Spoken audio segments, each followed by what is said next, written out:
क्योंकि मैं भी एक इंसान हूँ, कोई सर्वगुण संपन्न कोई नहीं हो सकता, वो तो वैकुंठधारी ईश्वर ही होता है।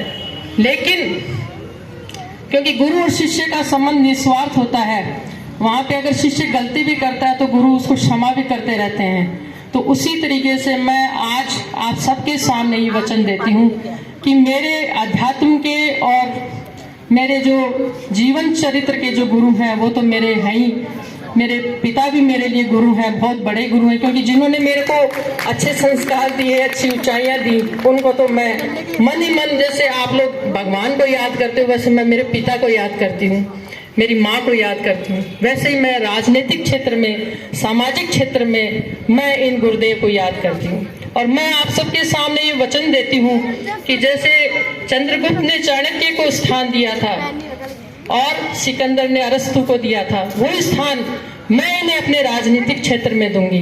और इनका नाम ऊंचा करने के लिए, इनकी प्रतिष्ठा गौरव मेरे कार्यों से बढ़े।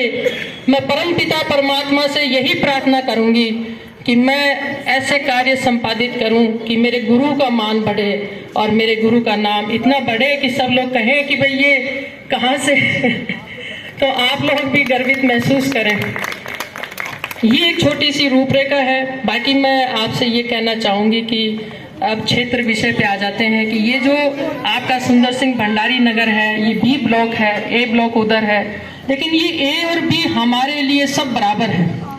हम नागरिकों से यही कहते हैं कि आप मन में प्रेम, सद्भावना, त्याग और समर्पण की भावना रखिए।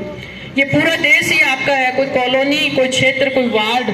मैं वैसे एक वार्ड के अध्यक्ष हूँ, लेकिन मैं कभी अपनी सीमाएं भूल जाती हूँ। मैं कई बार यही नहीं सोच पाती कि मैं वार्ड के अध्यक्ष हूँ। मैं जिस क्षेत्र में जाती हूँ और कोई व्यक्ति मेरे सामने समस्या लिया था तो मैं कहती हूँ अच्छा ठीक है, ये भी कर देंगे, मंत्री जी हमारे सर्वसमर्थ हैं, हमारे ब्लॉक अध्यक्ष जी इसको देख लेंगे। तो ये भावना आप सबको रखनी है। यहाँ के प्रत्येक नगरवासी अगर ये भाव रखेंगे कि ये जो सुंदर सिंह भंडारी नगर है वो आप सबकी जिम्मेदारी है, क्योंकि हम तो काम करवा करके अब यहाँ से चल देंगे, बीच बीच में आएंगे, आप सबको देखते रहेंगे कि भाई चलो ये काम और कर लेते हैं, क्योंकि हम तो सरकार की तरफ से काम करेंगे।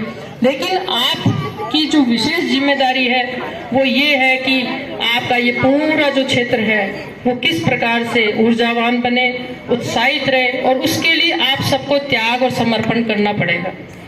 आपको किसी भी प्रकार की वैर भावना से ऊपर उठ करके प्रेम से यहाँ रहना होगा, क्योंकि बाहरी विकास कराना सरकार के हाथ में होता है, लेकिन आंतरिक विकास कराना नागरिकों के हाथ में है। मैं बार बार आपसे यही निवेदन करती हूँ कि हमारा देश सोने की चिड़िया, सोने की चिड़िया को इसलिए कहा जाता है कि कोई ये नहीं होता कि यहाँ सोने की चिड़ियाएं उड़ती होंगी। सोने की चिड़िया का मतलब मात्र इतना ही है कि मन में हमारे सच्चाई हो, सत्य हो, दया हो और हम अपने देश के लिए समर्पित भाव रखें। और इस सुंदर सिंह भंडारी नगर की समिति के द्वारा मुझे, क्योंकि मैंने इनका देखा, बहुत अच्छा भाव है, ये बार बार प्रयास करते रहे कि किस प्रकार से शासन यहाँ पे आवे, कैसे विकास हो। आपका ये जो भाव है वो देख करके हम बहुत खुश हैं। और मैं यही कहती हूँ कि सभी विकास समितियों को इसी तरीके का भाव रखना भी चाहिए कि अपने क्षेत्र का किस तरीके से, जैसे मित्र नगर की हमारी समिति है। रमेश सिंह जोधा जी, आप कहाँ हो अभी? हाँ, रमेश सिंह जोधा जी ने जो अपने मित्र नगर का विकास किया